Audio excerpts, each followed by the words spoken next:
Good afternoon, guys. This is Coach Kev. As promised, we are bringing you Core Week. This week and in the following weeks, we're going to have different themes. Each week, we'll have a different topic of which we dive a lot deeper into. In this instance, I'm going to go over a bunch of exercises that I think you'll be able to use, at least a couple of them, in order to really tighten down and carve that core.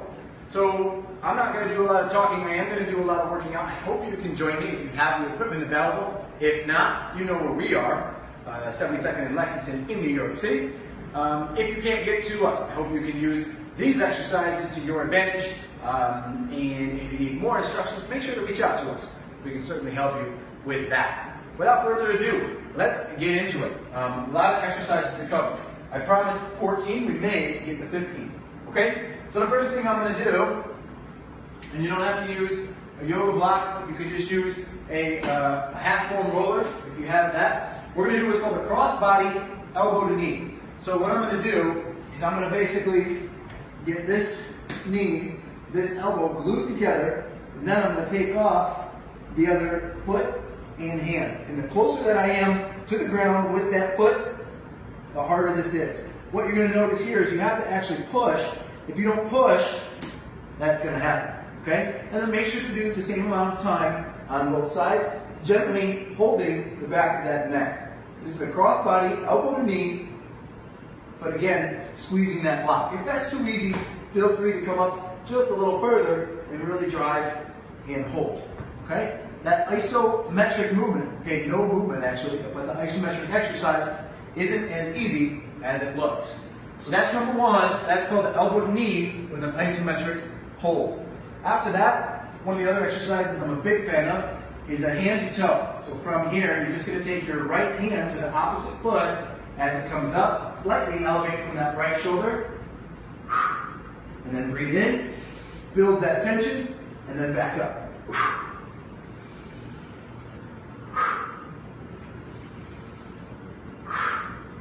Okay, I'll do 4 on that side.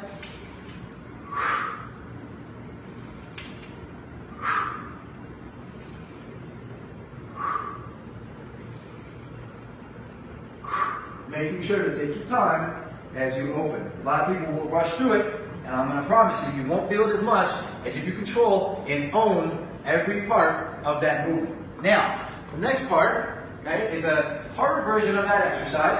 This time, we're going to do it with a band. And what I mean by doing it with the band is that the band is going to provide external resistance as you do the movement. Okay? So, what I'm going to do, I'm going to bring that right hand now, and I'm not worried about going up above my head, because we're really challenging the opposite, so in this instance, the right rib cage, right side rib cage to the left side pelvis, to basically do that contraction. Again, controlling the open. If it goes into your neck at any point, just put your hand behind your head.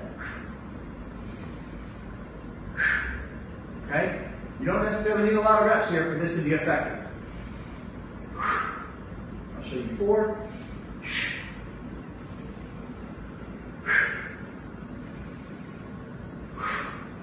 And there's 4. So I love that. That's hand to toe with a band. So band resisted, hand to toe. 3 down. Now, another exercise with the band. This time we're going to have a seated chop. Okay? This may sound complicated. I promise it's not. The biggest thing is that people are used to using their hips when they're doing core exercises. So what I'm going to do, I'm going to take my hips as much as possible out of it. Okay? Stay tight here. I'm going to turn from my shoulders.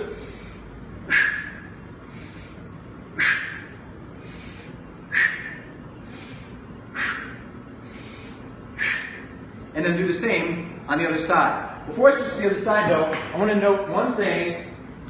If you have overactive adductors and or your hip flexors tend to cramp when doing this exercise, what you can do, grab a block, half foam roller, okay, squeeze it, get the adductors to do adduction, still maintain your posture and still turn.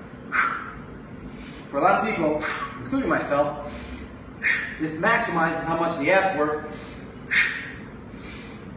because like I said, what happens typically is that the legs try to get involved. if I was to do this without my feet, I wouldn't be able to be as effective as with my feet planted. So, seated chop, again, not a lot of reps, but make sure that you understand how to separate your rib cage from your pelvis. Really crucial for any sport involving rotation. This could go anywhere from swimming to baseball, all the way to tennis or golf. Love that. Okay? Seated chop number 4. All right, half kneeling up chop is next. Notice the chopping is a very big part of rotation / oblique exercises. In this instance, what I'm going to do, let's go blue. I'm going to go with the inside knee down. If you need a pad, that's great. You can get a pad for that inside knee. From here, and I'm going to warn you, before you do this, know that the band is going to pull you down. The band has more resistance at the top than it does at the beginning. I'll say it again, it's going to pull you down. Most people, they do this, and then they fall over. Okay? Not what I want to have happen. I want you to learn how to brace down into the ground. Right now, I'm bracing down as if someone's trying to pick me up, and I don't want to be picked up off the ground. From here, I'm going to chop up.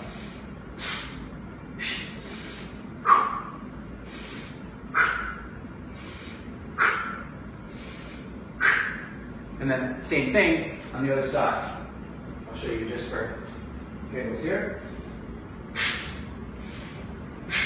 Make sure you squeeze the down leg, down glute to stay tight to the ground.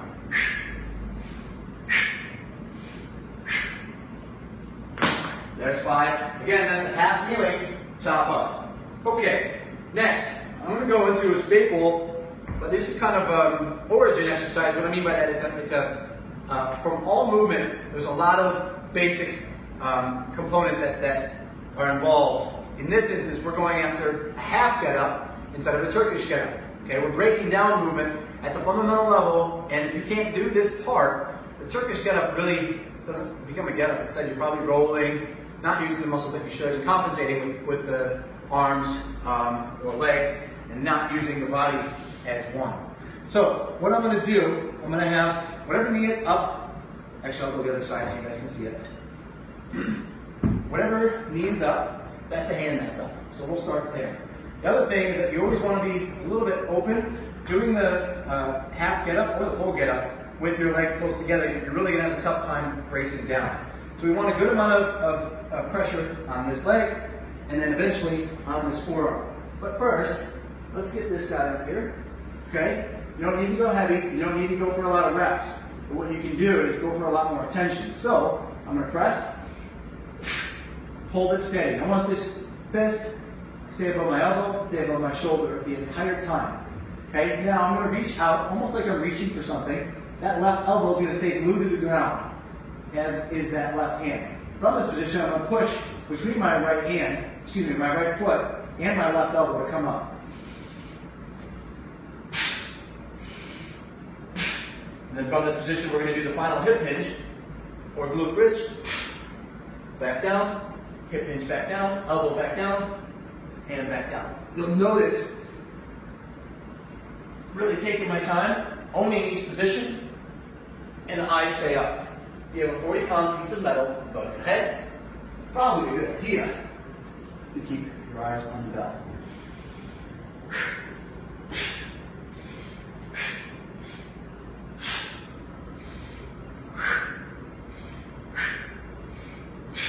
Okay? And just because it takes so long, I won't show you the other side, but super important. Again, your main focus, generating force between the right heel and the left hand, left forearm on this. Okay? When you switch sides, obviously, left heel, right forearm. That's the half get up. I like 3 to 5 reps, but take your time. The actual full set should take anywhere between, let's say 30, 45 seconds, maybe 60, but that's a long time. It shouldn't take 10 seconds per rep. Okay, next. You do this all the time when you travel to and from the airport or at the airport. This is suitcase carry. The biggest thing that we're looking for here is to maintain your normal gait. So if you're lifting a weight that has you holding the weight here and unable to maintain your rib cage above your pelvis, probably a little heavy. So what I'm going to do, reach down, pick up the weight. I'm going to walk slowly, okay? And again, making sure that it doesn't pull me down. Try to maintain my gait. Okay, come to the end of the distance and then walk back. Again, making sure to watch for any hip shifts, shoulder shifts, or shoulder drops. Once you get to the beginning where you started, switch hands. Same concept, walk down, and then walk back. That is a suitcase carry. That is number 7. If you're looking to watch this whole video, start from the beginning. I highly encourage you, some of these exercises, I know you can look at the carry and be like, oh, it's not that hard. Well, when you weight it correctly, it gets pretty hard. Speaking of more difficult, the next one is called a rack carry. Okay, so this one is going to be up here. You're going to get it up into a position with a clean. Okay, from this position, stay tight, making sure that same concept of the suitcase carry is applied, making sure that there's no hip shift, the rib cage is in neutral, as is the pelvis, and then switch when you get to the origin of where you started, and then again, walking, keeping your rib cage over your obliques, and your pelvis. Okay? And just when you think that's a little harder, by the way, that tends to be a little harder for men than it does for women. Usually it has to do with the bench press and guys being taught to stay, guys like bench pressing. So what happens is they stay really tight in the shoulder blades as they're pressing. The problem with that, when you're doing the rack carry, is that scapula is further from the spine than normal. So a lot of times guys will actually say the middle back fatigues sooner on that rack carry than it does on the suitcase or the overhead carry. Speaking of overhead carry, that's the last one, okay? And you're gonna bring it up, clean, then push press, and hold, okay? From this position, same deal, thinking about that left side oblique / rib cage being locked above that left pelvis, making sure to stay square. If you see any twisting from me, please let me know in the comments section. Okay? And again, go back to the origin. Rib cage down, pelvis forward, trying to maintain good gait. Turn, keeping that neutral wrist all the way down to the elbow, above the shoulder. Okay? From the side, this is what you want. You don't want to be here. You definitely want to be here, making sure not to let that wrist break. You'll notice what that does to the elbow there. Okay. Next one. This one takes a little bit of a setup. But this is a TRX oblique pike. Okay? Most people know the TRX pike. They know the TRX mountain climbers. But the TRX oblique pike, I think it's important to know that you can use a lot of momentum. I'm going to show you a way that you can't get away with using momentum. So you really have to introduce a lot more control. And I'm only getting into this the wrong way because of time. But so what you're going to do, get yourself set up. Okay. The other thing that I do a little different is I get my hands in what I would call a penguin stance. This is just to give myself a little more lateral stability, also not as much pressure on my wrists.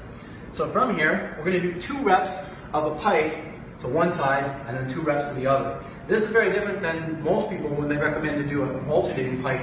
But again, you can use momentum almost like a pendulum. I don't want you to do that. I want you to own the movement, control the movement from the obliques. So without me talking anymore, you're going to be here. Okay, from this position, go 2 pikes with the breath, and trying to return back to the center.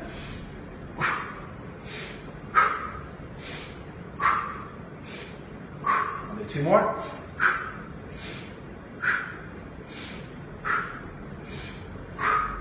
And again, you'll notice a lot more control. If I did it side to side, you really see kind of that sway / swing. You don't want that at all. And again, the reason being, we want control. We want you to demonstrate that you can move your feet outside of your pelvis, outside of your rib cage, and get them back in without using it like it's a swing on the swing set. Okay? That's the TRX oblique pike. Best number of reps for that, good question. 8 to 12. So anywhere between, let's see, 4 on each side. 8 on each side, all the way up to 12 on each side. So 16 to 24 total. That's a good number there. All right, let's get the cross-body mountain climber here. So with the cross-body mountain climber, everyone knows the traditional mountain climber. What you're going to do, basically, here to here, or running in place. What we're going to go for here, you probably notice this theme, is a little bit more control. So I'm going to ask for you to kind of brace your rib cage, almost in a push-up plank position, but you're going to brace your rib cage down, try to maintain neutral, try not to turn, and move from your knee to the opposite elbow. Here's what it looks like. So here,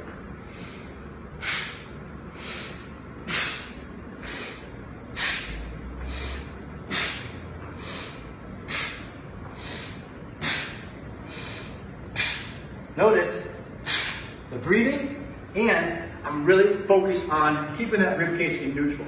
If you saw me sway, it was an error, and I apologize. But I did try to keep it locked down. That's the crossbody mountain climber. Big fan of those.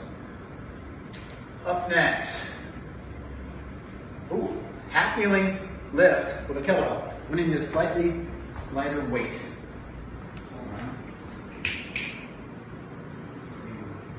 So the concept of the half kneeling chop and lift, kind of a lift and chop. I'll show you from the front. Basically what we're going to do is work a similar pattern as the half kneeling chop up. This time though, gravity is going straight down instead of using that band on that angle. So here's what we're working with. From this position, and you can do it from double kneeling or tall kneeling, I'm going to do it from the half kneeling position. So what I'm going to do, I'm going to start with the weight from here. I'm going to pick it up, and then I'm going to press it in a diagonal pattern. Back down, own it, back down. You can set it back down, or you can hang on and keep that tension. You'll notice this one's a little harder on me, just because this is 26 pounds, not terribly heavy, but you have to really get used to lifting while keeping that bracing position and not leaning out. It'd be real easy for me to turn down here and pick this up. That's not what we're looking for. Okay, so stay focused on, again, not a lot of reps here. 5 is great. So from here, lock in the pelvis.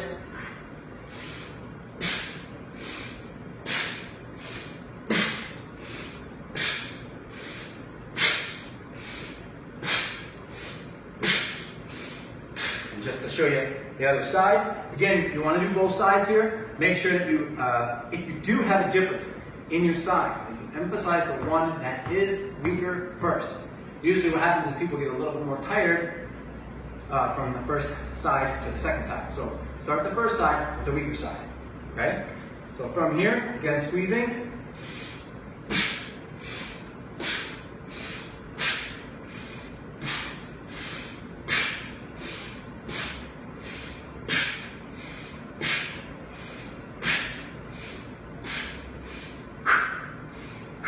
And again, only 3 reps there, and I'm taxed, okay? It doesn't take a lot. You should feel a good amount of pressure on the oblique. I got a little hip flexor there. I think just from squeezing forward, the hip flexors want to brace down. That's what they do, they flex the hip, so they're actively involved there. That's not a problem because they were working with my obliques, okay? The problem is when the hip flexors take over and the obliques shut down. That's a big problem. That's the half kneeling, let's call it the chop and lift, okay? All right, let's get into the landline. This is a great tool. We have the attachment, so you can kind of see it is a fixed point. They have different versions of this that aren't expensive. You can also just put this between 2 weight plates. It's not necessarily important to set up. It does make it easier in and out. Yeah, this is a great tool. So I'm going to show you a couple different versions of the landmine. I'm still quantifying this as one exercise. The first one is the explosive one, the one that I think most people should learn, which is to learn how to separate the hips from the shoulders. So what I'm going to do, I'm going to pivot from the hips, okay, almost swivel, and you're going to see that barbell follow my hips. So the hips first, pivot, about eye height. You'll notice that the arc of the barbell is in, wait for it, a parabola. So you get this. So it's not like a long rainbow, it's definitely more of an up and down.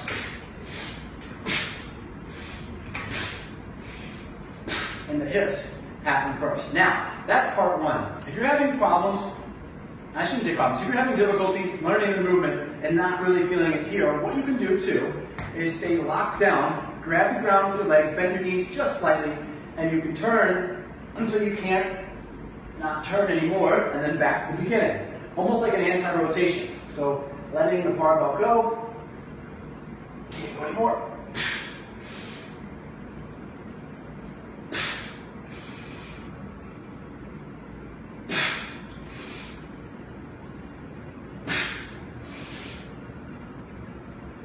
So, I love that exercise. I've also seen it done kneeling. So you can do it from this position, okay? And do it here. You'll notice it's a little harder. Can't go as far. You'll also notice, so I'm a golfer, I have two different sides, right? I can go a different degree of range of motion on my left than I can on my right. That's about it. Okay, feel my backswing and all through. That's the landmine. Again, just a fabulous tool, super useful for teaching people both explosion, but also, as you can see, you can break it down into a separate movement and show them when they learn how to control it. It can be a really, really effective exercise. Obviously difficult, but super effective. That's the landmine. Let's put this back. Now, I got a couple other exercises for you. My man Lewis showed me one. So I'm just going to call this the Lewis crossbody. I don't know what else he calls it. But what you're going to do, basically, is you're going to reach, you're going to breathe out, and curl all the way up, and then touch outside your heel, and then slowly curl back down. Take the numbers 3 here. So again, breathing out, reaching up, almost like the janda. You guys know what the janda sit-up is? We'll go over that tomorrow. And then again, slowly. Oh yeah, there it goes. I'll only show you 2, because these are dastardly. Rib cage down. Oh, there's my left side. You see that? That's called an imbalance. And what happens over time is an imbalance means that something else is going to have to pick up the slack. See how I'm shaking sooner? I don't have the range of motion on this side, and to control through that range of motion, I should add that point as I do the other side. Oh man, that's just a problem. Again, taking time.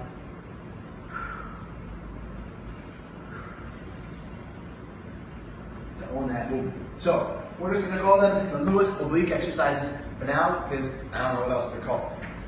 Okay. Let's see. Actually, bad news. That's all I got. We have a couple extra minutes. Any questions coming through, Amber? No question. No? Okay. Anything you want me to cover? How often should you train abs, Kevin? How often should you train abs?